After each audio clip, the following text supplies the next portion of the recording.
Então, prendendo, o levaram e o introduziram na casa do sumo sacerdote.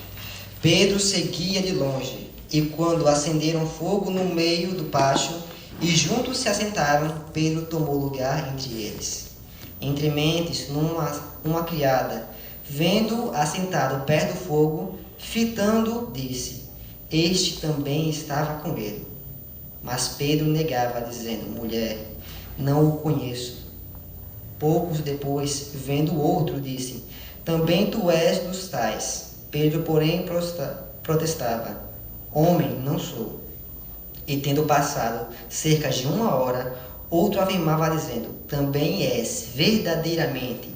Estava com ele, porque também é galileu. Mas Pedro insistia: Homem, não compreendo o que dizes. E logo, estando ele ainda a falar, cantou o galo. Então, voltando-se o Senhor, fixou os olhos em Pedro. E Pedro se lembrou da palavra do Senhor, como lhe dissera: Hoje, 3 vezes me negarás, antes de cantar o galo. Então Pedro, saindo dali, chorou amargamente. Aqui mostra quando Jesus foi preso e depois de ser interrogado, foi preso e levado para a casa do sumo sacerdote. E naquele momento, Pedro estava o seguindo, de longe, né? Porque acontecimentos anteriores, como Jesus sendo preso, na mente de muitos apóstolos era uma coisa inimaginável. Porque na cabeça de muitos o Messias tinha grande poder, o Messias veio para derrotar todos os romanos e livrar Israel da prisão que tinha agora. E quando Pedro viu ele sendo levado preso, sem fazer absolutamente nada, Pedro ficou decepcionado, de certo modo. E quando o seguia, vocês notaram que havia pessoas que começaram a perguntar: Ei, você não é um deles? Você também não era um dos seguidores de Jesus? E ele negou, e na terceira vez, né, negou, e ainda mais, como diz a palavra, meio que xingou o próprio mestre. E o mestre estava lá naquele momento. O mestre olhou para ele, e naquele mesmo momento, Pedro lembrou da profecia que Jesus tinha falado, que antes do galo cantar, ele ia negar ele 3 vezes. Então, Pedro agora tinha pecado. É ou não é? É verdade. E quando Pedro percebeu que aquele pecado Jesus já tinha até predito, o que foi que Pedro fez? Se arrependeu, mas ele fez algo, se arrependeu, mas fez algo depois. No verso 62, alguém leia, por favor? Leia, por favor. Fábio. Então Pedro saiu dali e chorou amargamente. Exatamente. Ele saiu dali. Saiu da onde? Saiu da presença de Jesus. Muitos de nós, quando vemos que pecamos, quando vemos, né, que somos realmente pessoas ruins, que vemos que nós não merecemos, né, a benevolência de Deus, nós começamos o quê? A querer nos afastar de Deus. Nós queremos o quê? Sair completamente da vida de Deus, porque nos julgamos inferiores, julgamos que não merecemos isso, julgamos que esse não é o nosso lugar. Porque o pecado é uma doença. Mas vocês que são pais, vocês que têm pessoas que amam, vou lhe fazer uma pergunta. Se sua filha estivesse doente, se a pessoa que você mais ama estivesse doente, você a lançaria fora ou a manteria em casa? Manteria em casa. E por que manteria em casa? Ela estando doente.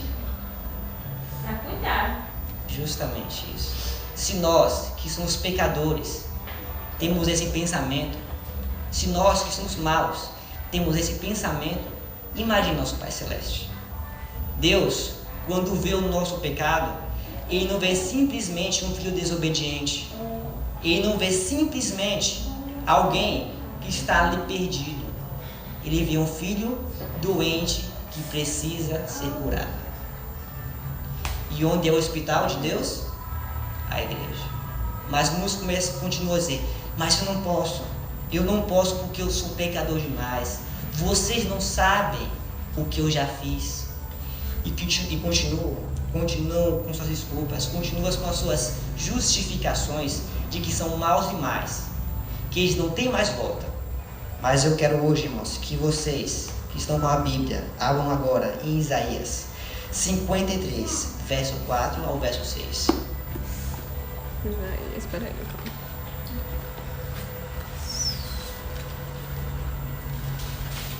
53. 53 é isso? Isso.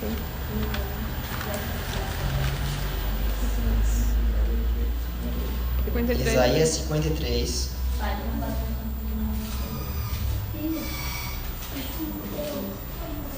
Deixa eu... Cadê a Bíblia dele? Ninguém tá me lendo. Quem achou, diga amém. Amém. Já está procurando Isaías 53, verso 4 ao 6. Achou? O irmão Gileno, pode fazer o favor de ler o verso 4 ao verso 6? Certamente, Ele tomou sobre si as nossas enfermidades e as nossas dores levou sobre si. E nós nunca culpávamos, ferido de Deus e oprimido. Pode ir até o verso 6. Mas Ele foi transpassado pelas nossas transgressões e moído pela nossa iniquidade. E o castigo que nos traz a paz estava sobre ele, e pela sua pisadura fomos sarados. Todos nós andávamos desgarrados como ovelhas. Cada um se desviava pelo caminho, mas o Senhor fez cair sobre ele a iniquidade do nosso povo. Exatamente. Quem é esse, meus irmãos? Alguém sabe dizer quem é essa pessoa que aqui o texto fala? É Jesus Cristo. Jesus Cristo que se sacrificou por nós. Jesus Cristo que foi torturado, sofreu várias coisas por nossas transgressões, por nossos pecados. Mas uma coisa, meus irmãos, você tem que ter uma coisa. Jesus, ele apanhou. Jesus foi humilhado. E mesmo assim, isso não foi o pior. Porque depois que ele foi crucificado, começou um processo de absolvição de todos os nossos pecados. E eu gosto de comparar a uma aspiradora de pó. Para que serve a aspiradora de pó? Para sugar a sujeira. E quando ele suga toda a sujeira, como é que fica o interior dele? Fica sujo. Jesus, naquele momento, teria que absorver todos os pecados, mas não os pecados daquele tempo até agora. Ele absorveu todos os pecados até os futuros. Nós até poderemos pecar, nós poderemos praticar. Então, Jesus naquele momento já estava absorvendo, já estava conhecendo até os pecados que ainda a gente nem praticou. E naquele momento, meus irmãos, aquele ser santo, aquele ser que não teve pecado algum, naquele momento foi o homem mais pecador do mundo, porque o pecado do mundo agora estava nele. Agora o ser que era e é o rei de todo o universo estava completamente decaído. Mas isso não foi o pior. Porque a realidade do pecado não é o pecado em si, mas a consequência do pecado. E qual é a consequência do pecado? A morte. Mas a morte que Jesus levou não foi uma qualquer. Vou lhe fazer umas perguntas, meus irmãos. Quem aqui tem uma pessoa que realmente ama aqui na terra? Pode levantar sua mão? E se não tiver, né? Alguém que realmente ama. Pronto. Agora imagine que essa pessoa que vocês tanto amam fosse separada de vocês. Imagine que essa pessoa que você passou tanto tempo a admirar, a gostar, a se afeiçoar, aquela pessoa que sempre estava aí do seu ladinho, aquela pessoa que estava sempre com você devido aos melhores momentos de sua vida, acaba do nada se separando. Um bom exemplo que vou botar é para o irmão Gileno e a irmã Débora, porque são os membros mais antigos. Lembram de Geraldino? Era uma pessoa boa. E ficou em Carmel por mais ou menos quanto tempo? 1 ano.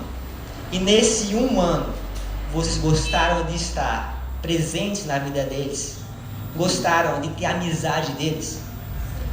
E agora eu faço uma pergunta. E quando eles foram embora, o que vocês sentiram? E você, irmão Juliano? Muita tristeza, né? Eu mesmo fui testemunho de quando Débora foi se despedir de Damaris. Foi um choro. Mas isso foi em 1 ano. Agora imagine uma pessoa muito melhor, 10.000 vezes melhor que Janice e Geraldino. Uma pessoa com muito maior amor que eles. E essa pessoa estivesse com você de eternidade a eternidade. Pois essa era a relação que Jesus Cristo tinha com quem? Com Deus. Se nós não conseguimos entender o amor de Jesus por nós, imagine queremos entender o amor de Jesus por Deus. E naquele momento em que Jesus estava com todas aquelas transgressões, estava com todos aqueles pecados, aquela pessoa que ele mais amava estava se separando dele. Naquele momento, como nós, Jesus não estava conseguindo mais ver, não estava mais conseguindo ouvir, mas acima de tudo, Jesus não estava mais conseguindo sentir a presença de Deus. E me diga, o que somos sem Deus? Nada. E foi o que Jesus sentiu. Tanto é que ele pergunta: Pai, por que me abandonaste? E naquele momento, vendo Jesus, que estava a cada segundo se separando do seu Pai, ele vendo que a cada segundo estava se separando da pessoa que mais amava ele, e não aguentou. E quando naquele momento foi completado, foi absolvido até o último pecado, o que ele falou? Está consumado, está acabado. E morreu. E naquele momento, rochas se fenderam, até pessoas mortas foram ressuscitadas, porque o universo se abalou. Naquele momento, muitas pessoas sem dúvida só devem ter visto, pedras sendo fendidas e essas coisas. Mas se o véu que separa nós do mundo espiritual fosse cortado, veríamos anjos sofrendo, veríamos multidões de seres celestiais sofrendo amargamente, porque naquele momento o seu rei estava morto. E se eles estavam sofrendo assim, imagine o Deus Pai. A Bíblia fala que para Deus um dia é igual a 1000 anos, e 1000 anos como um dia. Por 3 dias, Deus estava separado do seu filho. E eu creio que aqueles 3 dias para Deus foram muito tempo, porque jamais a Trindade tinha sido separada. De eternidade a eternidade, Jesus, Deus e Espírito Santo andavam juntos. E naquele momento, por 3 dias, houve uma grande separação. E depois disso tudo, Jesus ressuscitou. E Jesus olha para Pedro, olha para a humanidade, aquela humanidade que fez ele sofrer uma tortura, que fez ele absorver todo o pecado da humanidade que ele nunca teve, e por último fez ele separar da pessoa mais amada. E sabe o que Jesus fez? Abram por favor em João, capítulo 21.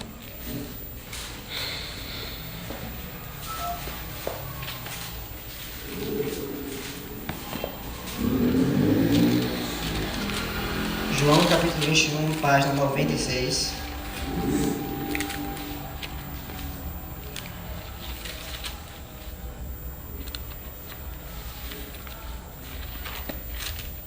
Acharam?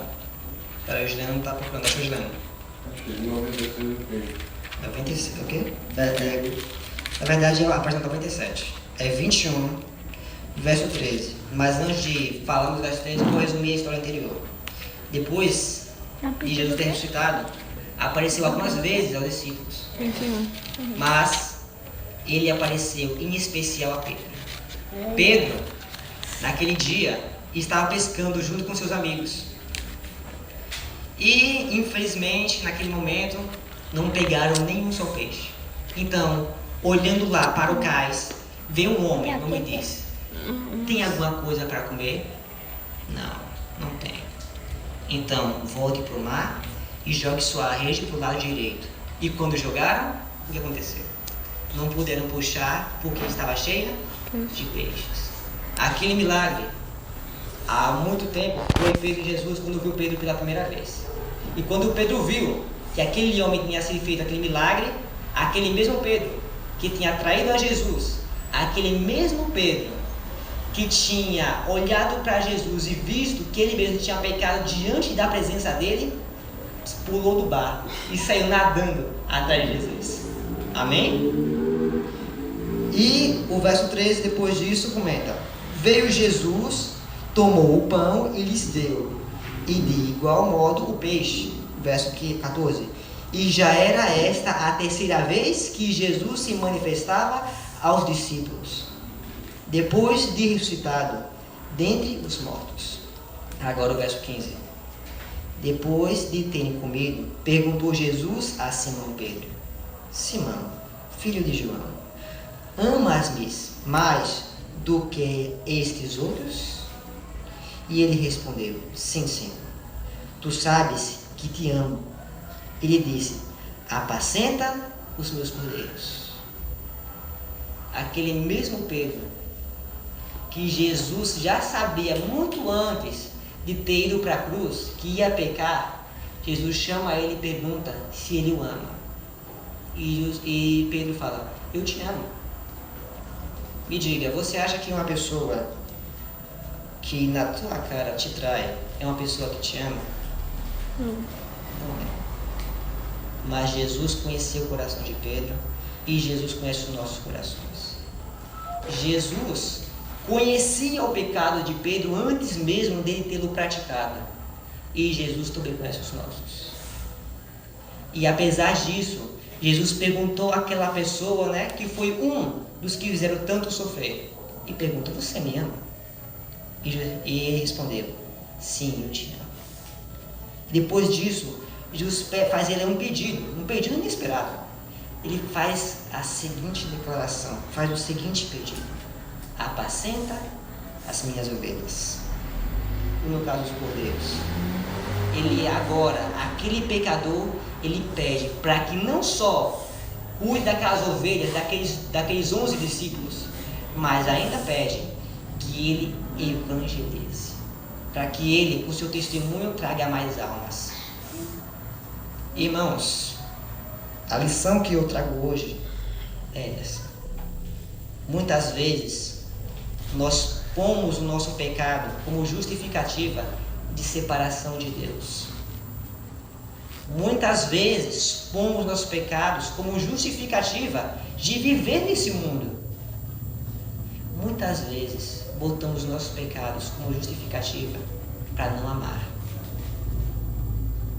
Mas saiba de uma coisa: Jesus sempre soube que você ia pecar. Mas apesar disso, ele faz a pergunta: você ama ele? E de igual modo ele vai te ouvir. E de igual modo ele vai aceitar a sua declaração, se de coração for. Porque muitas pessoas, se eu conheço, se justificam que não podem ir à igreja, que não podem ler a Bíblia, que não podem orar mais porque pecaram demais. Se justificam achando que por o pecado ser motivo de não seguir em frente. Mas eu faço hoje a você, igreja, a todos sem exceção, que não desistam de seguir a Cristo por causa dos seus pecados. Porque Jesus, a longe, conheceu os seus pecados e os pecados que vocês ainda vão cometer. E mesmo assim, ele não desistiu de vocês. Amém? Amém? Amém? Essa é a mensagem que eu dou a vocês hoje. E agora eu vou orar humildemente a Deus, para que ela possa se gravar em nossos corações, para que nós não esquecemos que apesar de nossos pecados, Jesus nos ama.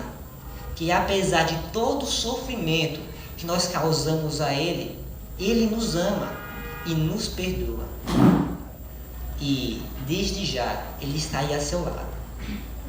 Desde já Ele está com a mão aberta a você. E a única coisa que Ele quer é que você aceite o chamado dele.